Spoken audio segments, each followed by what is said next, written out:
I culture, the most cultured. Unit 28, it's culture time. Napoleon Bonaparte is one of the most famous men in history. He was a soldier, a leader, and an emperor, and his story is full of war, power, and ambition. Napoleon was born in 1769 on the island of Corsica in the Mediterranean Sea. His family was not rich, but they belonged to the local nobility. As a boy, he went to military school in France, where he was a smart student, especially in mathematics, and he loved books and studied very hard. Napoleon grew up during a difficult time. In 1789, the French Revolution began because people were angry with the king and the rich nobles and wanted equality and freedom. The king was executed and France became a republic, but after the revolution the country was unstable, with a lot of violence and confusion. This created an opportunity for a strong leader to rise to power, and that leader was Napoleon.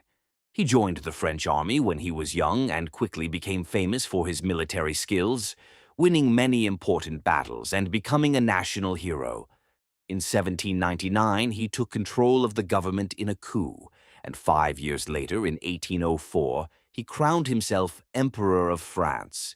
During his rule, he created new laws called the Napoleonic Code, which focused on equality and a fair legal system, and many countries still use ideas from it today. However, Napoleon is most famous for his wars.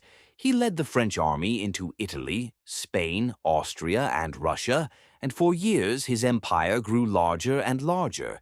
In 1812, he made a big mistake by invading Russia with more than 500,000 soldiers. The cold winter and long distances destroyed his army, and this disaster weakened him so much that other countries united against him. In 1814, he was defeated and sent to the island of Elba. Still, in 1815, he escaped and returned to power, but his comeback ended quickly. In June 1815, he lost his final battle at Waterloo, and his enemies sent him to St. Helena, a remote island in the Atlantic Ocean. Napoleon died there in 1821, probably from stomach cancer. Even though he lost in the end, his influence was enormous, and people still study his rise and fall today.